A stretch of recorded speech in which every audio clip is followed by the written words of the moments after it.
This video was brought to you by Gecko Safaris. More about them in a minute. Hello, my name is Josh from CyclonesOZ and I have a special update on Lake Eyre. Photos, comparisons, and an update on the water movement and spread over Lake Eyre all coming up in this video. If you are brand new to the channel, please consider subscribing and leave a like on the video while you're at it, but let's get stuck straight into things. Well, Lake Eyre is beginning to fill. I'm sure everybody is in the know about that. You can see the vast expanse of water now filling the lake at this point in time. The current spread of the water covers about 1,000-ish square kilometres, which is a huge expanse. That's twice the size of the Sydney metro area, and it is increasing every single day. In places, the water is now reaching depths of 2 to 4 metres. There is a lot of water moving into the Lake Eyre region on the back end of 700 millimetres plus of rainfall falling across southwestern Queensland back in late March of this year. Very significant floodwaters have moved through the Diamantina River, now moving into the Warburton River, and we're expecting Lake Eyre to continue to fill up to between 75 to 85% of its capacity, which is an area expanding over 8,000 square kilometres by late June or into early July. There is a lot more water still to come, and it is pouring in at a rate of knots every single day. The bottom side of the lake is also now beginning to fill, so scenic flights leaving from Eyre and William Creek are getting some of the best shots from this Lake Eyre experience right now. There's so many good photos coming out. I'll get to those in just a second, but this leads me nicely on into the channel sponsors. Gecko Safaris are presenting CyclonesOZ viewers with a special opportunity. Embark on a 5-day, 4-night all-inclusive expedition around the South Australian outback wilderness, including through Lake Eyre. This is a once-in-a-lifetime opportunity to witness the floodwaters moving through Lake Eyre. These are some photos out of the Channel Country, which is what we expect you to be able to see on that 1-hour scenic flight. It's inclusive of the trip over Lake Eyre. It will be a spectacular sight, that's for sure, and like I said, this doesn't happen every single year. The next time Lake Eyre could fill with this amount of water, it could be 10 years in the future or it could be 100 years in the future, so do not miss out. Book today using my link in the description and the pinned comments, and a massive thank you for Gecko Safaris for sponsoring this video. Their support is much appreciated, and help those that help us here at CyclonesOZ. Anyway, you can see just the wild expanse of floodwaters moving through Lake Eyre at this point in time. In the back end of, like I said, up to 700 millimetres plus falling through southwestern Queensland from record-breaking floods back in March of this year. Rainfall was very heavy, in fact, record-breaking through the following river catchments: the Diamantina River, the Paroo River, the Bulloo River, and the Cooper Creek. Now, the Diamantina River is the only one that flows into Lake Eyre directly through the Warburton River. The Cooper Creek does flow into the Strzelecki Desert and the Sturt Stony Desert as well. However, the water there takes a lot longer to kind of filtrate into the Lake Eyre region. It still makes up of the Great Artesian Basin, but the water levels from the Cooper Creek won't really reach Lake Eyre in a significant capacity. But all of that water that fell through southwestern Queensland in the mighty Diamantina River's catchment is on express route now to Lake Eyre itself, and you can see that quite clearly on the satellite imagery, which I'll get to right now. Now, I'm sure that everybody is very familiar now with the worldview imagery that's coming from NASA. This is a look, or it's an accurate colour representation, with the blue showcasing water, the green showcasing vegetation, and the brown sandy colours showing, you guessed it, sand out in the desert regions of outback South Australia and Queensland.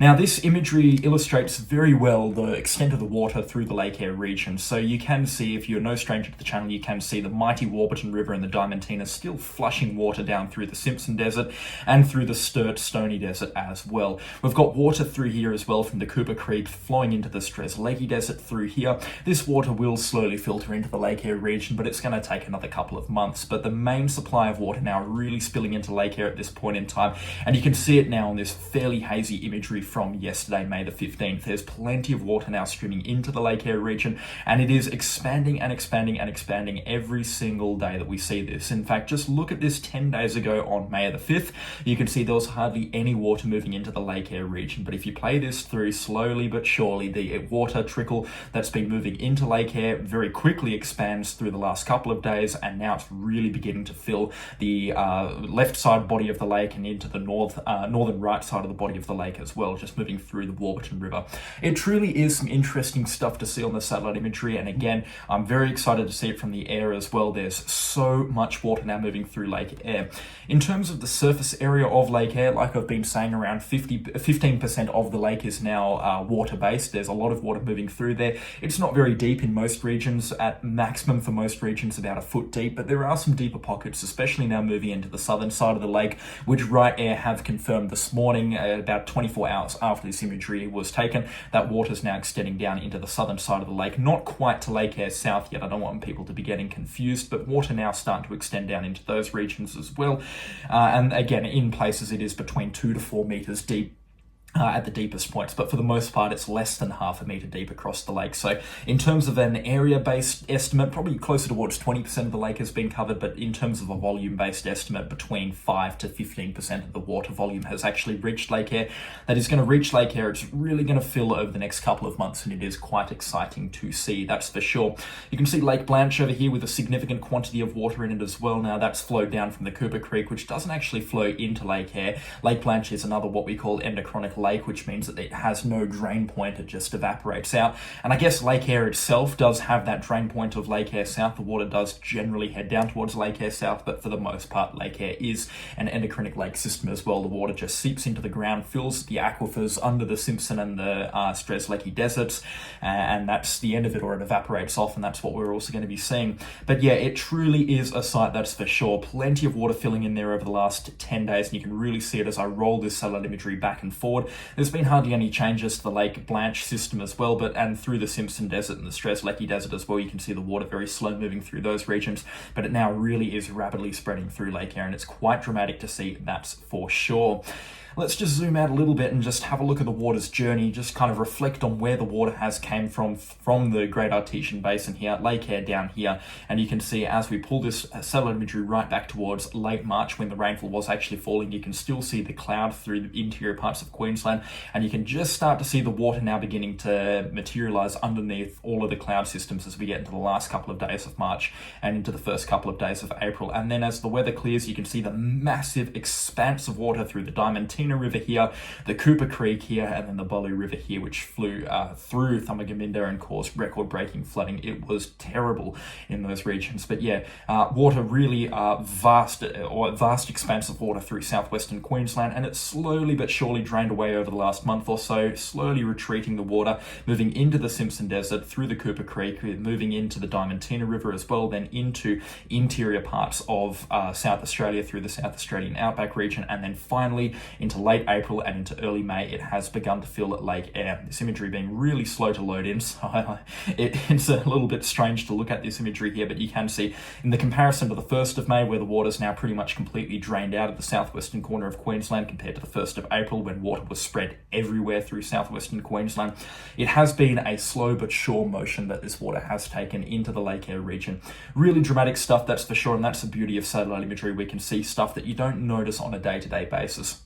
Now, they're still in full flood across much of southwestern Queensland as well. I feel like that doesn't need to be mentioned, that the water is going to take a long time to properly drain out of these areas as well. And also just look at how green it's gone through the Channel Country. That's another thing that we're expecting to witness through the Lake Eyre region, especially through June, July and August. We're expecting a massive greening of this region through here. Lots of vegetation, wildflowers, trees, everything. An explosion of wildlife, an explosion of life just in general can be expected through this part of South Australia and Queensland, and also in towards New South Wales as well. The significant water contributions as well is expected to occur through the Murray and the Darling region as well. You can see the Pyaroo River flowing into the Darling River through here. They had some very significant flooding through there, so we can expect some pretty significant water contributions to the Darling River as well, which then eventually flows into the Murray-Darling River, as we all know, and some significant water is expected to move through there as well.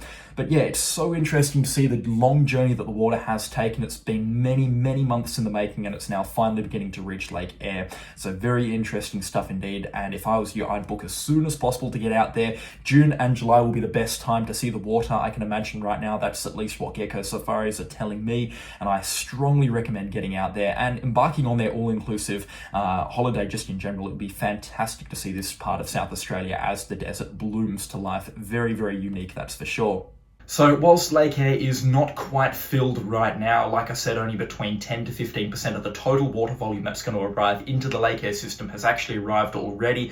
We're expecting that number to rise substantially as we get through mid-May and then in towards late May as well, with a peak expected sometime in late June or early July. So in summary, a tremendous volume of water now moving through into the Lake Eyre region. It truly is a sight that beggars belief, and you saw it from the satellite imagery and some of the photos as well taken in conjunction with Eyre and Gecko charters. Again, make sure you check out their link in the description and the pinned comment as well, and help those that help CyclonesOZ. Thank you so much for their support, but an incredible sight, that's for sure. I will be heading out to the Lake Eyre region in early July. I'm hoping to see Lake Eyre itself from the air. I'm really excited to see it from the air, and I'm really excited to move through the Channel Country as well. I'll be starting in the north through Birdsville and Bedore, and then tracking south through the Channel Country, making it to Murray and then William Creek. And again, I'm super excited to be able to see the desert spring to life in a way that it doesn't do every single year. These are the worst floods in the Lake Eyre region over the past 50 years. They will be comparative in size to the 1974-1975 floods, which occurred in the wake of record-breaking rainfall across pretty much the entirety of Queensland. Whilst we have had a record-breaking wet season just gone, the 2024-25 Australian wet season will go down in the history books, especially for Queensland, for being one of the most significant and wettest wet seasons on record. The rainfall wasn't quite as far spread and heavy enough to constitute the floods that we saw back in 74 and 75, and as such, whilst we're expecting such an incredible fill of Lake Eyre that we don't see every single year, that's for sure, we're expecting this to fall short of the 1974-1975 floods, which is good news, because any more water I don't think southwestern Queensland could have handled in the first place. There will be water in Lake Eyre for many months, probably for another year or so, or if not longer, especially through the Lake Eyre South region as well. We're expecting some of these floodwaters to remain in Lake Eyre right through 2026 and possibly even into early 2027 if we have a good winter and more rainfall through the summer months as well. So there is plenty of time to get out there and see it, and I strongly recommend you do so, because again, this does not happen every year, doesn't happen every decade, and it doesn't even happen every century as well. This is definitely going to be a once every 50 years, once every 100 years flooding event that we see across the Lake Eyre catchment. So again, get out there and see it, and do it with Gecko Safaris, their link in the description. Thank you so much for watching this video. The support lately has been much appreciated. A special shout out, of course, to the channel sponsors. Their names are on screen right now. Subscribe if you haven't already, and leave a like on the video if you have enjoyed it, and give me some feedback or an analogy in the comment section down below. I'd be more than happy to take a read and respond to some of you down there. But that is all for me today, and I'll catch you all in the next storm. Goodbye.